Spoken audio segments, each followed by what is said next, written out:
డైరెక్ట్గా విషయంలోకి వెళ్ళిపోదాం. ఈరోజు మనం ఒక ఆసక్తికరమైన గ్రామీణ కేస్ స్టడీని చూడబోతున్నాం. ఊరి ప్రాణాధారమైన నీటి వనరులు ఎండిపోతే ప్రభుత్వ కార్యాలయాల చుట్టూ తిరిగి ఆ ఫైళ్ల పద్మవ్యూహాన్ని ఛేదించి ఒక గ్రామం తమని తాము ఎలా కాపాడుకుందో ఈ విశ్లేషణలో తెలుసుకుందాం. ఇది ప్రారంభం నుంచి ముగింపు వరకు సాగిన ఒక అద్భుతమైన జర్నీ. అసలు కథ ఇక్కడే మొదలవుతుంది. కాలువలు పూర్తిగా దెబ్బతిని ఊరి చెరువులు ఎండిపోతున్న దశలో పూర్తిగా వ్యవసాయం మీదే ఆధారపడిన ఒక గ్రామం తమ భవిష్యత్తును ఎలా కాపాడుకుంటుంది? ఇది ఏదో చిన్న అసౌకర్యం కాదు. వాళ్ల మనుగడ ఆ నీటి ప్రవాహంపైనే ఆధారపడి ఉంది. అసలు వాళ్ళు ఎలా ఏకమయ్యారు, ఏం సాధించారో చూద్దాం. ఈ వాస్తవ పరిస్థితిని ఒక్కసారి గమనించండి. పూర్తిగా ఎండిపోయి మట్టితో పూడుకుపోయి పిచ్చిమొక్కలతో నిండిన ఈ కాలువ ఒక్కప్పుడు ఆ ఊరి వ్యవసాయానికి జీవనాడి. ఆ ఫీడర్ ఛానల్ పూర్తిగా బ్లాక్ అవ్వడంతో చెరువులకు చుక్క నీరు కూడా వెళ్లని పరిస్థితి నెలకొంది. చూస్తుంటేనే ఇది ఎంత పెద్ద సమస్యో అర్థమవుతోంది కదా. నీరు ఆగిపోవడం అంటే జస్ట్ ఒక సమస్య అనుకుంటే పొరపాటే. ఇక్కడ 500 అనేది కేవలం ఒక అంకె కాదు. గిరికొత్తపల్లి గ్రామంలోని 500 వ్యవసాయ కుటుంబాల ప్రాణాధారం. ఈ సాగునీటిపైనే ఆ కుటుంబాల బతుకులు ముడిపడి ఉన్నాయి. కాలువ బాగుపడకపోతే ఇన్ని వందల కుటుంబాల రోడ్డున పడే పరిస్థితి. మిషన్ కాకతీయ పోర్టల్ డేటా ప్రకారం చూస్తే పరిస్థితి తీవ్రత ఇట్టే అర్థమవుతుంది. రంగసముద్రం అలాగే చాకలివాని కుంట ఈ 2 చెరువుల సామర్థ్యం భారీ స్థాయిలోనే ఉంది. కాని ఆ చెరువులకు నీరు తీసుకెళ్లే దారే లేకపోతే ఇంత పెద్ద వనరులున్నా ప్రయోజనమేముంటుంది చెప్పండి? ఒక పెద్ద పజిల్లో మెయిన్ పీస్ మిస్ అన్నట్లుంది. కాని పరిస్థితి చెయ్యి దాటిపోతున్నా వాళ్లు సైలెంట్గా ఊరుకోలేదు. రైతు సంక్షేమ సంఘంగా ఆ ఊరి రైతులంతా ఏకమయ్యారు. వాళ్ల కోపాన్ని, నిరాశను కేవలం మాటలకే పరిమితం చేయకుండా ఒక పక్కా ప్రణాళికతో, ఒక సివిక్ యాక్షన్లాగా ఎలా ముందుకెళ్లారో ఇక్కడే మనకు స్పష్టమవుతుంది. ఇక ఈ టైంలైన్ను గమనిస్తే అసలు మన ప్రభుత్వ వ్యవస్థ పనితీరు ఎలా ఉంటుందో చూసి ఆశ్చర్యం వేస్తుంది.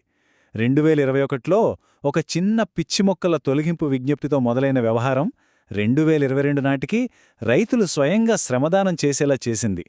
ఇక 2025లో ఇరిగేషన్ శాఖ వాళ్లు సర్టిఫికెట్ల కోసం అడగడం, 2026లో ఏకంగా ఉన్నత స్థాయి అధికారుల జోక్యం. అబ్బో, ఒక కాలువ మరమ్మత్తు కోసం ఇన్నేళ్లు వేచి చూడలో కదా. ఇక్కడ ఊహించని మలుపు ఏంటంటే, ఒక మారుమూల గ్రామంలో చేతిరాతతో రాసిన ఒక చిన్న వినతిపత్రం ఏకంగా కేంద్ర బొగ్గు గనుల శాఖ మంత్రి టేబుల్ మీదకు చేరింది. స్థానిక సమస్య ఏ స్థాయిలో ప్రతిధ్వనించిందో, కింది స్థాయి నుండి ఏకంగా సెంట్రల్ మినిస్టర్ దాకా ఫైల్ ఎలా జంప్ అయిందో ఈ పత్రాలు పక్కాగా చూపిస్తున్నాయి. ప్రభుత్వ ఆఫీసుల బ్లూప్రింట్ లేదా వాటి పనితీరు ఎలా ఉంటుందో ఈ 4 స్టెప్స్ చూస్తే క్లియర్గా తెలుస్తుంది. గ్రామస్థాయిలో ఇచ్చిన ఒక అప్లికేషన్ పైకి వెళ్లి మళ్ళీ మంత్రి ఆదేశాల రూపంలో కిందికి ఎలా వస్తుందో చూడండి. ఆ తర్వాత ఇరిగేషన్ శాఖ రివ్యూ, అక్కడ నుంచి స్థానిక ఎంపీడీఓ ఆఫీస్ ద్వారా ఉపాధి హామీ పథకానికి సర్టిఫికేషన్. నిజంగా ఇదొక పద్మ వ్యూహమే అనిపిస్తుంది. ఈ మొత్తం ప్రాసెస్లో గేమ్ చేంజర్ ఇదే. వీలైనంత వరకు ఈ చెరువుల పునరుద్ధరణ పనులను ఉపాధి హామీ పథకం అంటే ఎంజీఎన్ఆర్ఈజీఎస్ కిందనే చేపట్టాలి అన్న ప్రభుత్వ నిబంధన. ఊరి మౌలిక సదుపాయాల మరమ్మతులను ఒక జాతీయ ఉపాధి పథకంతో చట్టబద్ధంగా ముడిపెట్టడమనేది అద్భుతమైన ఆలోచన. అసలు ఈ ప్రాజెక్ట్కి ఇదే కీలకం. మన సిస్టంలోని నిదానమైన పనితీరును 2025 నాటి ఈ ఇరిగేషన్ డిపార్ట్మెంట్ లెటర్ కళ్లకు కడుతోంది. గ్రౌండ్లో వెళ్లి తవ్వకాలు జరగాలంటే ముందుగా వేరే శాఖల నుంచి ఎన్ని రకాల కంప్లైంట్ సర్టిఫికెట్లు కావాలో ఈ కాగితాలు చెబుతున్నాయి.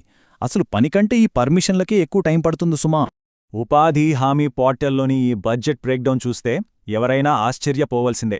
మొత్తం అంచనా వ్యయం 8.73 లక్షలైతే అందులో అక్షరాల 8.55 లక్షలు కేవలం కూలీలకే వెళ్తోంది. మెటీరియల్కయ్యే ఖర్చు చాలా తక్కువ. అంటే ఏంటి? ప్రభుత్వం మంజూరు చేసిన డబ్బు నేరుగా ఆ గ్రామ ప్రజలకే వేతనాల రూపంలో తిరిగి అందుతోందన్నమాట. It's a perfect economic loop. ఇప్పుడు ఈ అంచనాల నుంచి గ్రౌండ్ రియాలిటీకొద్దాం. 2022 నాటి ఈ పేపర్ కటింగ్స్ అందుకు ప్రత్యక్ష సాక్ష్యాలు. ఒక పక్క ఆఫీసులో ఫైళ్లు నడుస్తుండగానే మరోపక్క గ్రామస్తులు స్వయంగా రంగంలోకి దిగిపోయారు. పారలు పట్టి ఉపాధి హామీ పనుల ద్వారా తమ కాలువను తామే బాగుచేసుకోవడం ఇక్కడ స్పష్టంగా చూడొచ్చు. ఇదంతా కేవలం లెక్కలు, కాగితాలు కాదు. దీని వెనుక ఒక బలమైన ఎమోషన్ ఉంది. తమ పొలాలకు ప్రాణం పోసే కాలువను ఆ ఊరి పౌరులే స్వయంగా పునర్నిర్మించుకున్నారు.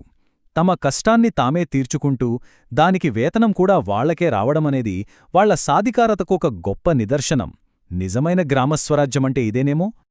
ఇన్ని సంవత్సరాల కష్టానికి, నిరీక్షణకు ఫైనల్ రిజల్ట్ ఇదిగో ఇలా కనిపిస్తోంది. ఒకప్పుడు పిచ్చి మొక్కలతో మట్టితో మూసుకుపోయిన ఆ పాత కాలువ ఇప్పుడు కొత్తగా తవ్వి నీటి ప్రవాహానికి సిద్ధంగా ఉన్న లైఫ్ లైన్లా మారింది. ఆ 500 వ్యవసాయ కుటుంబాల ఆశలు ఈ కాలువ ద్వారా మళ్లీ చిగురించాయి. ఫైనల్గా ఒక చిన్న ఆలోచనతో ఈనాటి విశ్లేషణను ముగిద్దాం. ప్రజల పట్టుదల, దానికి ప్రభుత్వ ఉపాధి హామీ పథకాల నిధులు తోడైతే ఏ స్థాయిలో సక్సెస్ సాధించొచ్చో ఈ నమూనా నిరూపించింది. మరి ఇదే బ్లూప్రింట్ను ఉపయోగించి మన దేశంలోని ఇంకెన్ని గ్రామీణ ప్రాంతాల్లో దెబ్బతిన్న మౌలిక సదుపాయాలకు ప్రాణం పోయొచ్చో కదా. ఆలోచించండి. ఈ పాజిటివ్ నోట్తోనే ఈనాటి విశ్లేషణను ముగిద్దాం. మళ్ళీ కలుద్దాం.